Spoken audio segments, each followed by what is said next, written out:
Hello there guys, welcome to another of my live videos, and on this video I am going to be giving you a preview for the Liverpool-Bournemouth game, Saturday 12:30 kickoff at Anfield. Now of course from a Liverpool perspective, they'll want to get back to winning ways, because recently Liverpool have been in a bad vein of form. I think Liverpool have lost, they lost two games, not even within the space of a week. Of course, they did lose on Tuesday to Chelsea in the FA Cup. Obviously, Jurgen Klopp, had made quite a lot of changes, from Liverpool's 2-0 defeat to Watford. But obviously, the FA Cup wasn't a priority for Liverpool anywhere. They are focusing on the league. Obviously, last weekend, Watford beaten Liverpool by 3-0. Obviously, Watford became the first team to beat Liverpool this season in the Premier League. But, Liverpool would have been disappointed with that. Doesn't change out in terms of the title, but, if Liverpool had beaten Watford, they would have won 19 straight. They would have had 19 straight wins in the Premier League. So in that aspect, that would have made history. So Watford, did end Liverpool's 44-match unbeaten run. Of course, Liverpool are 1-0 down from the first leg against Atletico Madrid. I do believe Liverpool, will overcome that one-goal deficit in the second leg at Anfield. I thought it was a very, very poor game, the first leg with Liverpool and Atletico Madrid. Obviously, Liverpool didn't register one single shot on target. That's only the second time they've done that under Jurgen Klopp. Because Jurgen Klopp has managed a good 200, he's managed around 250 odd games for Liverpool, and I think he's now into his fifth year with Liverpool, because Liverpool did recommend him in 2015. But actually, Atletico Madrid's goal in the first leg was very fortuitous. It did come from Sol Niguez did the goal, but it was Fabinho that made a calamitous mistake. But I do believe Liverpool are still going to progress into the last state of the competition, because, like I mentioned, Atletico Madrid, are actually not that good, and they've enjoyed a very difficult season. Obviously, Diego Simeone's been a long-serving manager. He's enjoyed 8.5 years with Atletico Madrid as Diego Simeone. I don't think they've been the same since Griezmann departed, and also to Diego Godin. Take into account Atletico Madrid have had injuries. Obviously they've had, Joe Felix out. I think Kieran Trippier has just recently come back. I think Hector Herrera is still out. Obviously, Diego Costa and Alvaro Morata have just come back from injury. So Atletico Madrid have actually, been very, very poor this season. But, you can probably say maybe the Champions League is a priority for Liverpool, because, they're obviously, going to win the Premier League of Liverpool. Liverpool have got a very good pedigree in the Champions League. The English clubs, Liverpool have won the most Champions Leagues because they've won 6. They did win it last season against Tottenham by 2-0. But yeah, and they've been, I think, since that long break that Liverpool have had, they have been very, very poor, to be quite honest with you. They weren't so good against Norwich, got the win. They was very, very lucky to beat West Ham, because they had to come from behind to beat West Ham. Liverpool, they was very, very poor against Chelsea on Tuesday. Did create some good chances. But, I thought there was very, very poor were Liverpool. But I think, they will get back to winning ways against Bournemouth. I think, they are sitting 22 points in front of Manchester City at the moment. So if they beat Bournemouth, there will be 25 points in front. And if they beat Bournemouth, they will only need 3 wins to secure the Premier League title. And obviously, of course, this will be Liverpool's first ever Premier League. So they are going to end their 30-year drought. Of course, it will be their 19th overall. So that means in that aspect, they'll be one behind us because we're on 20 titles. But in terms of Premier Leagues, they'll be still 12 behind us, will Liverpool, because, we've won 13 Premier League titles. And like I mentioned, Anfield is a fortress. Liverpool have not lost at Anfield for almost 3 years. And, I'm very, very sceptical that Bournemouth will get anything from Liverpool. Obviously, Bournemouth drew their last league game against Chelsea. It was 2-2. But, Bournemouth are facing a relegation battle. They are sitting 18th in the Premier League. I think they've registered like 27 points from 28, Premier League games. So they are enjoying a very, very difficult time at the moment, Bournemouth. Also, take into account, Bournemouth have got quite a few injuries. They've got that Harry Wilson out. I think he's actually on loan at Bournemouth from Liverpool is Harry Wilson. Lloyd Kelly, he's been out with injury. Lewis Cook, he's injured. They've got Charlie Daniels out, I think, for the rest of the season out. He's out for Bournemouth. Also, too, Chris Mepham, he's also injured. Don't forget Jack Stacey recently come back from injury for them. Jack Stacey come back, also Junior Stanislas come back. So Bournemouth, to be fair, have had a lot of injuries this season. You know, Liverpool did beat Bournemouth earlier on in the season at the Vitality Stadium by 3-0. I think the fixture at Anfield last season was 3-0 to Liverpool. But yeah, I do believe Liverpool are going to win this. You know, Bournemouth have got some good attacking players, to be fair. You know, obviously they've got that Ryan Fraser, who I rate a lot. They've got Callum Wilson. They've got Joshua King. You know, I think Nathan Ike's a very, very good centre-half for them. And, you know, Eddie Howe, you know, has, I think, spent the vast majority of his career with Bournemouth. He's spent the vast majority of his managerial career with Bournemouth. Also spent the vast majority of his playing career with Bournemouth. I think, you know, he had a spell at Burnley at one point, but prior to that, he's been at, you know, Bournemouth for, you know, in his managerial career as Eddie Howe. Yes, he has. And during his playing career, I think he also had a spell at Portsmouth and Swindon. You know, did Eddie Howe. And Liverpool, of course, have also got some injuries. I want to update you on. It has been confirmed that Naby Keita has now returned back to training, because obviously, you know, Naby Keita has been out with injury, so that's some positivity for Liverpool.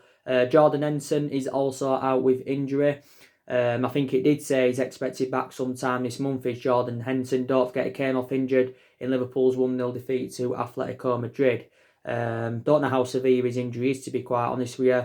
Obviously, Milner's just come back for Liverpool because he missed their 2 previous games before the Chelsea game in the Cup. I think he had some kind, was it muscle problem? You know, Liverpool have still got Klein out. They've got Shaqiri out.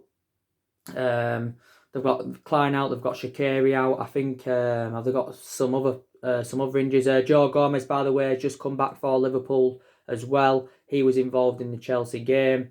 You know, I think Harvey Elliott has sustained an injury. So analysing it, you know, Liverpool have had a lot of injuries this season, but it still, you know, hasn't really had a bad effect on them. Mane came back from injury not too long ago. Also, to Chamberlain just recently come back. You know, Joe Matip, he also just recently come back, hasn't he? Dejan Lovren's also been injured this season. So yeah, Liverpool have had a lot of injuries, definitely. But yeah, the good news is for me and a lot of Man United fans is that Liverpool cannot win the treble. So Liverpool's treble dream is over. So that's obviously, you know, very, very good. But they can still win the double. They can win the Premier League and they can win the Champions League, can Liverpool.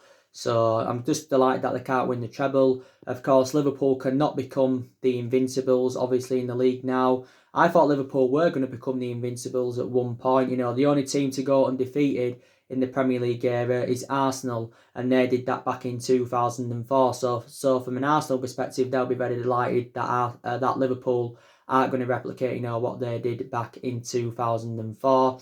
And I still believe, you know, Liverpool will finish on minimum 100 points this season. They'll probably not finish on more than 100 points. So in that aspect, they will break Manchester City's record from a couple of years ago, because a couple of years ago, you know, Manchester City did finish on 100 points. But, you know, definitely Liverpool are going to win the league this season. And, you know, like I mentioned, as it stands now, Liverpool need 4 wins from their 10 remaining games to secure their first ever Premier League title and that. But like I did mention to you guys, you know, Jurgen Klopp is the best manager that Liverpool have had in this generation. Like I mentioned, they've had a lot of good managers up and down the generations. They've also had quite a lot of good players up and down the generations of Liverpool, but Klopp is the best manager in this generation. I thought Brendan Rodgers was a decent manager for them. You know, he enjoyed one good season with Liverpool. Did Brendan Rodgers, you know, they came close to winning it that particular season, did Liverpool. You know, I don't think Rafa Benitez was too bad for them. I don't think Dalglish was good. I don't think Roy Hodgson was good. But yeah, and like I mentioned, you know, this is probably still the best Liverpool team I have seen in Premier League history, to be quite honest with you. You know, probably the best I've seen. I think Liverpool have actually, you know, registered as many points as our 1999, you know, winning team, treble winning team. They've registered as many points. But, you know, they've still enjoyed a very, very good season of Liverpool, even though they haven't been great recently. Liverpool have come close on quite a few occasions to winning the league. Obviously, last season they finished on 97 points. They finished 1 point behind City. They came close under Brendan Rodgers. I think they came close under Rafael Benitez. So they have come close quite a few times. And like I mentioned, Jurgen Klopp's philosophy is right for Liverpool. Liverpool do, when they're playing well, they do play expansive football. They play as a unit. They play as a team. They create good chances and that. And I also believe that they rotate well, do Liverpool. I do, believe that. And Jurgen Klopp has got a contract with Liverpool until 2024. Don't forget he extended his contract earlier on in the season, did Jurgen Klopp. And I think probably minimum, Jurgen Klopp will see out his contract with Liverpool. And then when he does eventually decide to leave Liverpool, I think he will probably more than likely make a return to Germany. But like I mentioned to you, Jurgen Klopp's always had the style of play. I think his style of play is dramatically improved at Liverpool, but I thought his style of play was also very, very good at Borussia Dortmund. Now, like I mentioned, Jurgen Klopp hasn't won out to the extent of what Pep Guardiola's won. He hasn't won out to the extent of what Jose Mourinho's won. But, Jurgen Klopp is starting to win silverware now. He's obviously, won 3 major honours with Liverpool. They won the FIFA Club World Cup earlier on in the season. They won the Super Cup earlier on in the season. And they won the Champions League at the end of last season. And don't forget, Klopp did win quite a few titles with Borussia Dortmund, so we'll put that into the equation. Also, when they do win the Premier League this season, that will be his 4th major honour as Liverpool manager, Jurgen Klopp. So take that into the equation. Obviously, Liverpool are going to want to make more signings in the summer transfer window. And like I mentioned to they are making plans for the summer at Liverpool. They have got quite a few players on their agenda. Don't forget they have been relentlessly linked with Timo Werner. Obviously, Timo Werner was talking a lot about Liverpool, was it a week or so ago now, and Klopp was happy with the comments he was saying, and if he is to leave RB Leipzig, I think Timo Werner's preference is to make a move to Liverpool. My club, Man United and Barcelona, that have expressed an interest in him. Obviously hasn't played in the Premier League as yet, but I think for Timo Werner to get guaranteed opportunities at Liverpool have got to sell Salah, Firmino and Mane, so they've got to sell one of their attacking trio for him to get, for him to get chances, week in, week out, basically, in that. But yeah, he's one player on their agenda. Don't forget Kai Havertz. He's another player on Liverpool's agenda. They've been in for Sancho. Also they've expressed an interest in Kylian Mbappe. Because obviously, Liverpool want to continue their dominance. They don't want to be one-season wonders. But I think if Liverpool can get the right calibre players in the summer, I think, they can dominate English football at least for the next couple of years, definitely. I think on the other hand, Liverpool do need to get rid of players. I think probably 4 or 5 players are probably expected to leave Liverpool in the summer. I think they've definitely got to get rid of Nathaniel Clyne because, he's a problematic player, very injury prone, doesn't get his chances anywhere because Trent Alexander-Arnold is first choice ahead of Nathaniel Clyne. Obviously, against Chelsea, Klopp did rest a couple of key players. Obviously Trent Alexander-Arnold wasn't involved in the game. Should be playing against Bournemouth, though. Very, very good right back, by the way. They'll get rid of Dejan Lovren because, obviously, a lot of Liverpool fans have been criticising Dejan Lovren. Obviously, he did play against Watford, surprisingly. That was his first start for Liverpool since the 7th of December, which was last year, but he only played because of the injury to Joe Gomez in that particular game. But they need to get rid of Dejan Lovren. Joe Matip, he's a good backup, is Joe Matip, but I think he'll probably be moved on in the future, will Joe Matip. I think they'll get rid of Adam Lallana. He'll probably leave at the end of the season on a free transfer. A few clubs have expressed their interest in Adam Lallana. I think they'll move Origi on. He also played against Chelsea. He seldom starts, but obviously, like I mentioned, the cup games. The cup was obviously not a priority for Liverpool, like I mentioned. Origi's good as a backup. Shaqiri is also good as a backup, but I do believe Liverpool will move them players on. So they're the players I think Liverpool will get rid of. And obviously maybe in the next year or two, they'll get rid of more players that are now in their current squad. I think Salah will move on at some point, but he won't leave in the summer. Liverpool paid £30 million for Salah, but I think even if they sold him within the next 2 years, Liverpool would still get more than what they paid for Mohamed Salah. Definitely at least double than what they paid for him. He was also very, very good at Rome with Salah. I don't think he's been too good this season. Hasn't really had that clinical element as Salah. You know, he's a world-class player, don't get me wrong, but I do believe like Mane and Firmino have been in much better form this season, you know, than Mohamed Salah. You know, maybe Mane from now on won't spend the entirety of his career with Liverpool. If Liverpool were to sell Mane within the next 2 years, you know, they'd get more than the 30 odd million that they paid for him. I don't think how much did they pay for Firmino? Was it about £9 or £10 million, and they get more for him than that? Andrew Robertson, you know, I do like him a lot. He's a very, very good left back. He can cross the ball just like Trent Alexander-Arnold. Aspects of his game do replicate Trent Alexander-Arnold's. Liverpool only paid £3 million for Andrew Robertson. So if Liverpool were to sell him in the next 4 years' time, Andrew Robertson, they'd probably get quadruple or maybe even more than that for what they paid for him. I think they did get him from Hull City, Andrew Robertson. Obviously, Liverpool's most expensive signing is Virgil van Dijk, who they paid £75 million for. You know, he's the second most expensive centre-half in the world. Obviously, you know, Virgil van Dijk's statistics are absolutely, you know, impressive. You know, obviously, you know, do you think he could leave in the summer? You know, Virgil van Dijk, you know, he's been instrumental to Liverpool's success. You know, there's no main explanation why Van Dijk could want to leave Liverpool. They're just going through a rough patch like, you know, a lot of teams do. You know, but he's a very, very good centre-half, he's Virgil van Dijk. You know, there was a period where no player managed to dribble past him. Obviously, you know, he won the PFA Player of the Year and the Premier League Player of the Season, was it last season, you know, affecting on his good run of performances. Liverpool were to sell him, you know, they would demand around 150 million. So they'd want, obviously, you know, at least double than what they paid for Virgil van Dijk, definitely. Liverpool have also got a lot of midfielders in their team, like I mentioned, you know, they've got, you know, Naby Keita. He does play sometimes. He's predominantly number 8, but he doesn't, you know, play, you know, a lot. He's not first choice mainly, is he? You know, Naby Keita, let's be honest. Jordan Henson's been a revelation this season, to be fair. You know, Liverpool seem to struggle without Jordan Henson, to be quite honest with you. You know, I think he's done really, really well, though, so I've got to credit Jordan Henson for that. Milner's still going very, very strong, despite the fact that he is, you know, ageing up.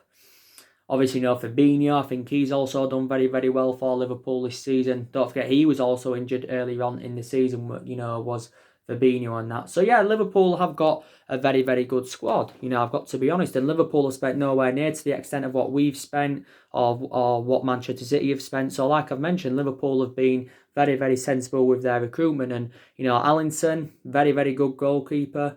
You know, the game on Tuesday, you saw my match reaction for the game on Tuesday. Liverpool did lose 2-0 to Chelsea in the Cup. Chelsea progressed to the quarterfinals.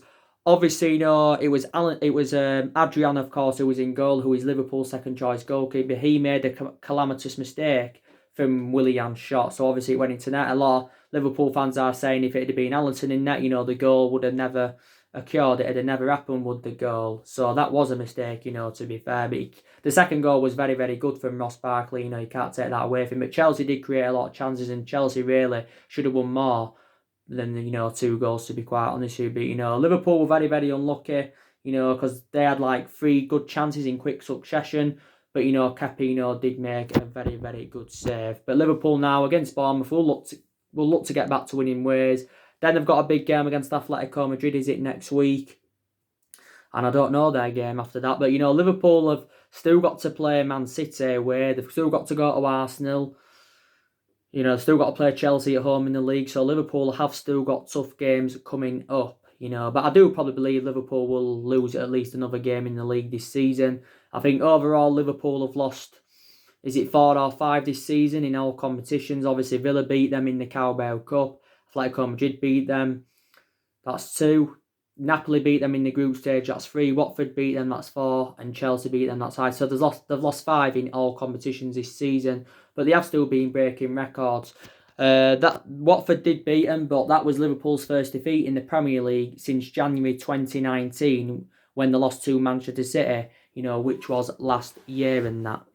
But yeah, I'm going to predict probably a 3-0 win to Liverpool. I think they are going to win this game comfortably against Bournemouth. I don't think Bournemouth will be a threat to them, even though Bournemouth have got some good attacking players, to be honest with you in that. So yeah, so that's your Liverpool-Bournemouth preview. Obviously, you know, we've got another good game coming up this weekend. That's Chelsea versus Everton, I think, at Stamford Bridge. That's also going to be another good game. Obviously, you know, us and City, that's also going to be another very, very good game and that. You know, my club, Manchester United, do go up against Derby. I think we're like now 45 minutes away from kick-off. It is obviously, the FA Cup 5th round. I'm very convinced, we will progress to the quarter-finals of the FA Cup against Derby.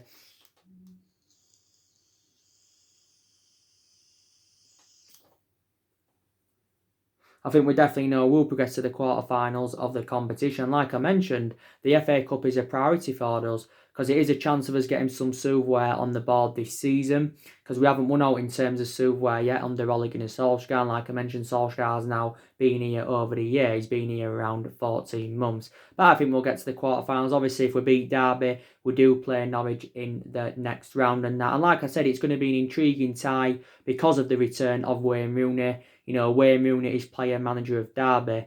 Obviously, he's inexperienced as a manager, obviously, he's Rooney, but he's doing a bit of both. So, in a way, he's learning his Wayne Rooney.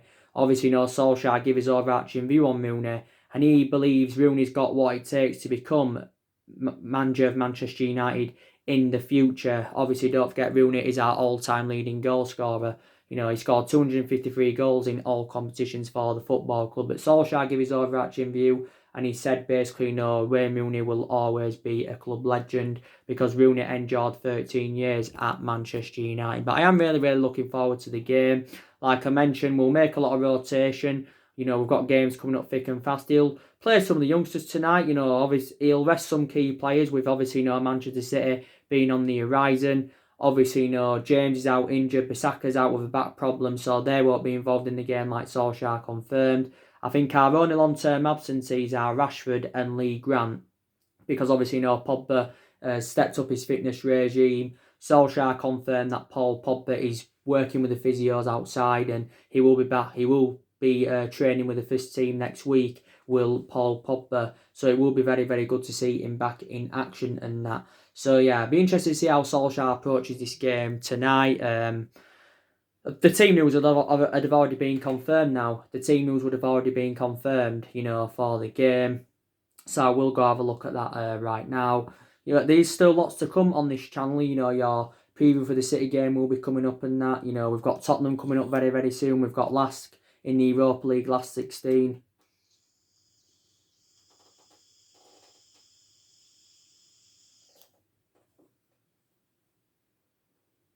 We've got Lask in the Europa League last 16, so, join me for that.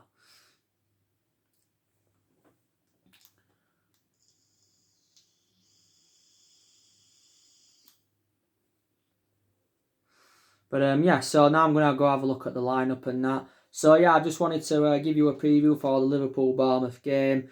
I also may decide to do a preview for the Chelsea-Everton. Yeah, I may decide to do a preview in that for that game and that. So, yeah. So, anyway, guys, drop your comments, likes below on the channel. If you do, consider subscribe as always. And take care. God bless you all again very, very soon. Thanks for watching.